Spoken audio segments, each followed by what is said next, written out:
歡迎收睇智好生活知識，我係 VC。今次係呢個系列嘅第一集。我由細到大咧都係好喜歡咧留意生活嘅細節嘅，咁所以咧就累積咗好多生活嘅知識。我會咧就將我嘅經歷咧同大家一一咧就去分享嘅。咁我遇過2次嘅行李箱咧係忘記密碼嘅，都係喺澳門發生。第一次咧就係公司辦活動。咁當時咧就係買產品嘅套裝咧，就係送行李箱咧，就俾你拖走嘅。而當日咧好多人買套裝，咁個個咧就攞到相同嘅行李箱，梗係第一時間咧就係改密碼啦。咁但係改完咗之後咧就唔記得個號碼咯。咁好彩呢一種嘅贈品咧用嘅密碼鎖就比較簡單。咁假如咧你係遇到咧同一種嘅行李鎖嘅話咧，其實咧係有簡單嘅方法咧，可以喺1分鐘之內咧就可以打開噶啦。而我當日嘅任務咧就係要走勻成間嘅酒店咧，就係幫人去開鎖嘅。咁喺呢一度咧，我唔係要去教人咧去開鎖，而萬一咧你真係碰到呢個問題嘅話咧，你可以上網咧揾好多嘅視頻咧，教你點樣咧打開呢種鎖嘅。咁第2次咧就係我同屋企人咧就去澳門旅遊啦。咁當日咧就係年30晚。咁我哋咧上到房間嘅時候咧，咁有人咧就嗌咗一聲啦。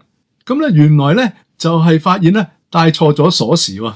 咁咧就打唔開咧行李箱噃，而裏邊咧就放滿晒 BB 要用嘅物品。咁大家咧就對住嗰個行李箱啦。咁咧就想揾嘢咧就係撬開佢喎。咁但係咧就預先聲明咧就唔可以撬爛佢噃。咁而我咧就走埋一邊咧就撳手機啦。咁我媽咧就問我啦，喂，點解你唔幫手啊？咁樣。咁我就話俾佢聽，有解救啊。咁咧原來咧呢一個嘅行李箱咧係用緊嘅咧就係 TSA 鎖，就係國際海關咧認可嘅鎖。咁假如咧行李箱係需要咧係被檢查嘅話咧，海關咧就可以憑 TSA 鎖上邊嘅號碼揾到相同號碼嘅鎖匙咧就可以打開噶啦。咁我當時咧就打電話去配鎖匙啊同埋賣鎖嘅嗰啲嘅鋪頭，咁揾到其中嘅一間咧就問佢啦，你可唔可以打開 TSA 3號鎖啊？咁佢就同我講可以。收你50蚊啦。咁但係咧，你快啲嚟啦，因為咧年30晚咧，我好快咧就要收工噶啦。咁咧，我哋咧就係一收線咧，就急急腳腳咧，就係咧去搭的士咧，就嗱嗱聲咧就去嗰間鋪頭啦。咁咧嗰個開鎖師傅望咗一眼，用咗2秒鐘啫，咁咧就打開咗個鎖啦。咁呢種嘅方法咧，係未必咧係可以喺其他嘅國家咧或者地區可以做到，但係萬一真係遇上嘅話咧，不妨都可以一試嘅。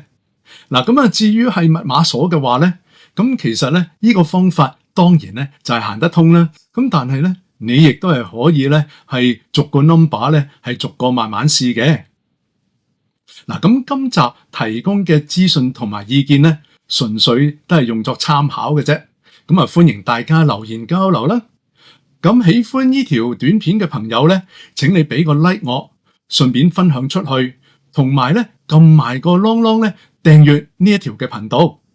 我係 VC，今次咧就講到呢度，下次再見啦。